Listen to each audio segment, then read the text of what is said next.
We are here today to launch the number of things. First, the oxygen plant, which we have just done, which we have just commissioned. And for me, it is really congratulations to this hospital. I think that the members of the press have impressed us and been covering intensely about the issue of oxygen in the country. And I would like to say that this is not something that started lately.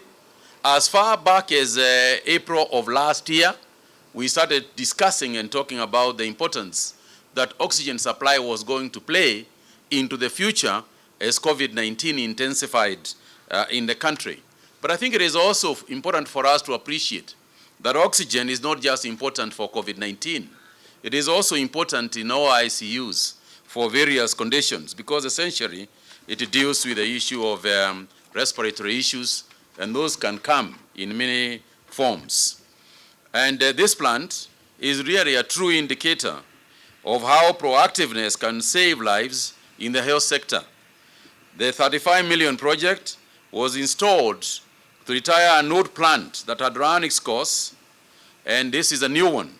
The new plant has a production capacity of 480 liters per minute and capability to refill 8 oxygen cylinders every 2 hours, translating to 96 liters in 24 hours. I'm also pleased to officially open the new 10-unit renal dialysis center. And this is a real development and a real happening. There was a time, ladies and gentlemen, when in the whole country we didn't even have this capacity. And not just in terms of numbers, but in terms of the modernity of the equipment. And so once again, I want to congratulate the Meru County government for doing an excellent job in ensuring that people who are critically ill do not have to wait and then be transported to Nairobi or other facilities. That the county has a satellite blood transfusion center that ensures the availability of blood. Again, you know, these are the issues, these are the things that we really call development. Ile maneno tumeona hapa, mambo ya damu, this is real progress. And I think that as you explained it, this is the first time in the history of Kenya, in the history of this county, that you have been able to deal with blood issues. Is the first time that people have got a specific blood area, the first time that we can package and store over 12,000 liters of blood in this region, and it is very, very helpful.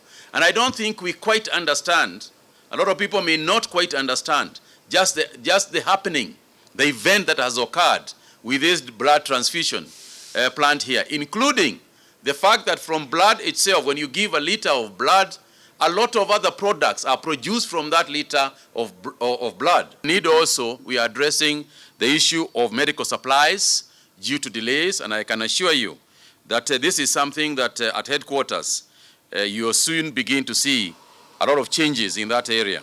We are also very grateful, Mheshimiwa Kagwe, because we have a modern, the one that we just opened, dialysis center that became operational in 2020. This was an upgrade to the already existing 5-unit dialysis machines that have been set up in 2015. And this has seen the number of dialysis patients attended increase from an initial 8 patients per day to a minimum of 24 patients dialyzed on a daily basis. The unit caters for patients from neighboring counties, Isiolo, Marsabit, and parts of Laikipia, and even Tharaka Nithi. So down here, Waziri Kagwe, we are constructing a new ward block, of course, with support also from the national government. It's a more than 240-bed story ward block, and once this is completed by end of this year, there is a phase 2, which will commence immediately thereafter, and the phase 2 will have an additional 5-story building that is going to increase the capacity by another 240 beds. So indeed, we are going to have a complete wing that will be the mother and the child wing of Meru Teaching and Referral Hospital. We've been able to vaccinate 25,600 patients, or rather not patients, sorry, 600 people with Astra Zeneca, the first dose. We got the second dose, only 10,000 doses, and that has also we have vaccinated 10,000 people. We are requesting, Waziri, I know you are doing a lot in that area. We are requesting if we are able to get more doses, because there is quite a bit of pressure from the people who got the first dose. So the balance of the about 15,000 or 16,000, there is quite a bit of pressure, from those people who want the second dose, and of course also others who want to get new doses.